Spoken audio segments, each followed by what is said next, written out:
funny, I was just talking to these Harlemites about my trek here from Brooklyn. But it reminded me that when I was a kid, I used to come to Harlem with my grandmother. And we would go to the African markets and get African outfits for church. And every Sunday, my grandma wanted to have the finest of African wear to outshine all the other church ladies in their African outfits.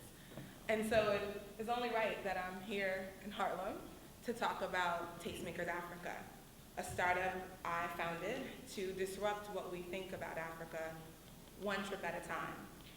But before we talk about that, I kind of want to talk about my company through the lens of community, understanding, and pivotal moments.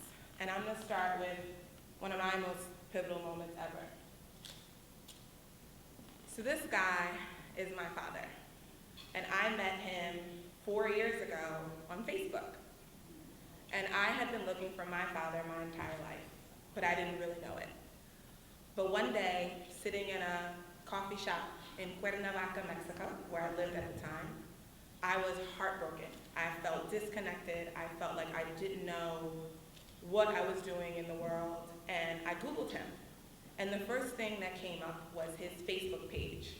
And I saw that, like me, he studied biology. I saw that he had just purchased a farm in Nicaragua, and I saw that he had traveled the world. Now, I'm the only person in my maternal family that even had a passport at the time. So this is a pretty big deal. My father, at this point in my life, is probably one of the most important relationships that I have. He is a vegan, he's a house music DJ, and he also has a hardwood flooring business. Now, I met my father, like I said, 4 years ago in 2012. In 2012, most days in my life looked like this. This photo is from Bako, which is a town about 3 hours north of Addis Ababa, Ethiopia. And when I was here, I was trying to talk to communities and understand how technology could help their parents of these kids at the time produce higher yields. I was an agriculture nerd. I majored in biology. And as I was doing this, my colleagues were all really, really old white men, 9 times out of 10. And so after we would leave from having these conversations, and I would have these intense connections all over Africa, all over South Asia, my colleagues and I would walk away with very different opinions on what was happening. I would see innovators and disruptors and people with so much potential, and my colleagues would often see people who needed help. That extended into whatever we did after we left these places. I would go into Addis or Nairobi or Accra and meet more amazing people, and my colleagues would stay inside of very guarded hotel rooms out of fear of what they might find in Africa. And my colleagues aren't the only people with these opinions. When you Google travel in Africa right now, you'll either see this or a list of State Department security warnings. It'll be the Lion King or Ebola or some other sort of colonial-inspired thingamajig. But that wasn't my experience when I was in Africa and when I go to Africa now. When I travel, these are my homies. The guy on the left is my friend Trevor. Trevor is a designer and photographer and a collaborator in South Africa. He comes from a very small town in the Western Cape that is very cold year-round. He learned hat sewing from his grandmother, took it into Johannesburg, and now is pretty much always a star at Johannesburg Fashion Week. My colleagues, who I would travel to South Africa with, didn't even know that Johannesburg Fashion Week was a thing. They didn't know that Trevor and Laduma, who he's with, were collaborating on designing Makosa, a fashion line where they take culture as an inheritance, something that many people sitting in this room have never done before. I also get to hang with people like Ya and Velma, Velma and her brother started something called Too Many Siblings. It's a collective in Nairobi that's focused on fashion, but really is designed to reclaim the narrative of young Kenyans. If you've ever been to Nairobi, you'll see that it's dominated by the United Nations and aid organizations and the World Bank. But Kenyan youth culture is some of the most innovative around. That's why Mark Zuckerberg takes visits there regularly. I brought Velma to West Africa for the first time, and it blew her mind, the ability to connect and understand where she was from, much like I did when I met my father. It was a pivotal moment for her, just like meeting my father was a pivotal moment for me. And if you listen to the radio now and you hear Drake with a Nigerian artist, Wizkid, you'll know that it's a pivotal moment for Africa and for how we see Africa. And this is why I founded Tastemakers. Tastemakers is a travel platform disrupting what the world thinks about Africa. It's not just a mobile app. It's not just a website. It's not just a place to book a trip. It's designed to literally craft a narrative with experiences to change what we think about Africa forever. As an African American, it's designed also to change what we think about where we're from. We're going through a lot, and our struggles are shared globally. When I traveled, I lived in Mexico, I went down Costa Chica, which is on the Pacific coast.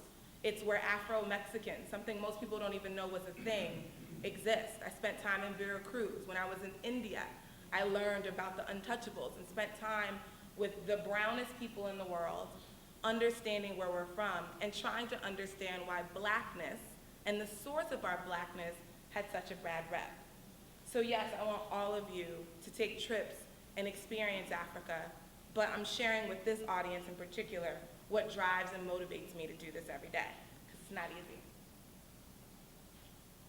This is the Tastemakers app. In it, you can explore curated experiences that people like Trevor and Velma craft to help you explore their cities. I'm really proud of getting to this because I am a biologist. I am not an engineer. I've never written code a day in my life before I started Tastemakers, but I knew that it needed to be done. And so I went to Nigeria and I won a startup competition. I hired a developer in Kenya. That didn't work out. I found another developer. That didn't work out. I went to General Assembly. I did a front-end development course, picked up some code from there, and kept at it. It's taken me almost 18 months to build a product. Now, in the startup world, that's like not a good thing. It's a really, really like not good thing. But I share that with you because it's important for founders who don't have a community of techies around them to know that we all grow at our own pace. And someone else's timing might not be meant for you, but it doesn't mean it's time to stop. It means it's time to learn. So that's why I wanted to show you where we are now.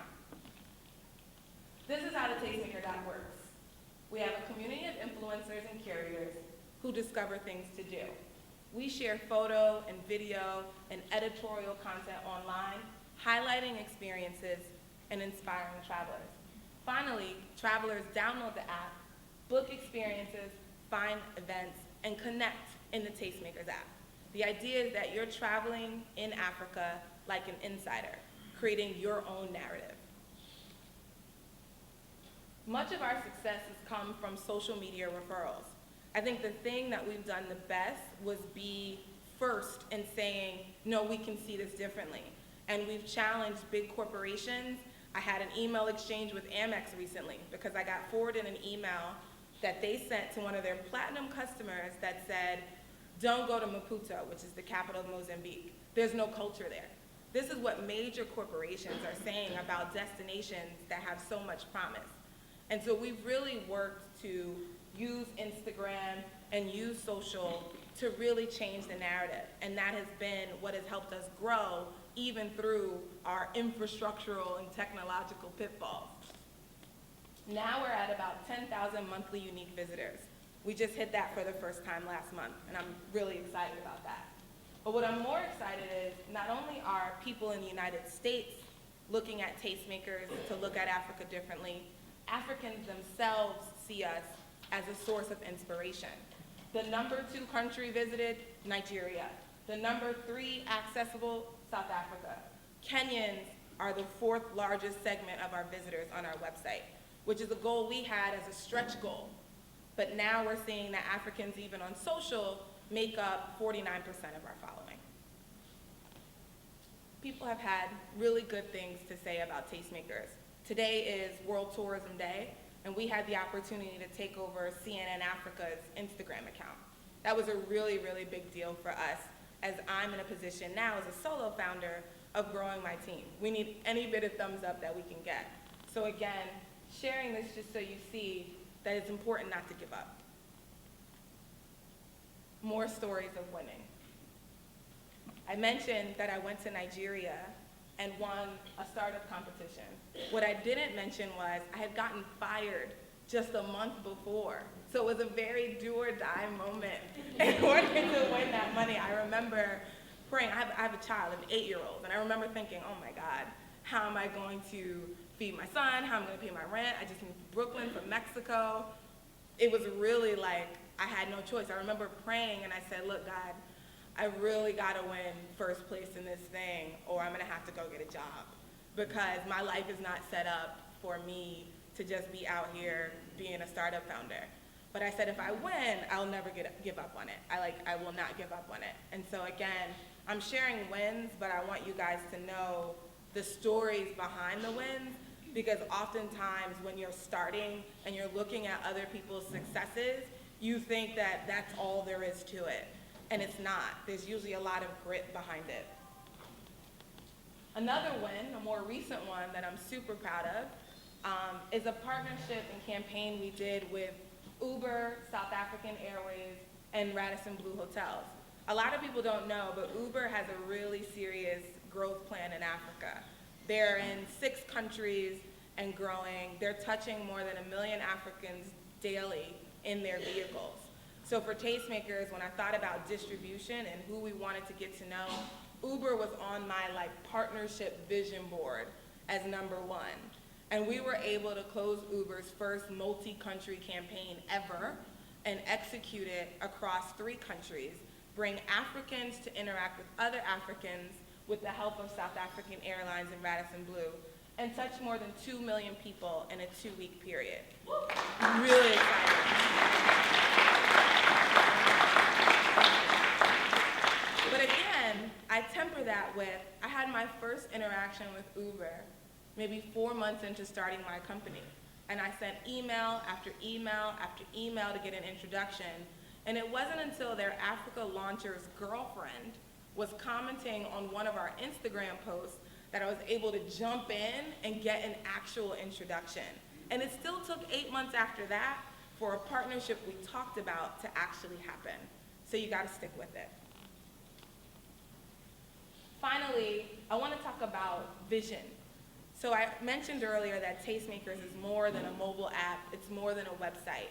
Our goal is to be transformative in how people look at Africa and be a vehicle to get people there, whether you're a brand who's looking to do an activation, whether you're someone planning a corporate retreat, whether you're trying to plan your wedding. We want people to know that there's a brand that they can trust and a vehicle they can use to access Africa in many different ways.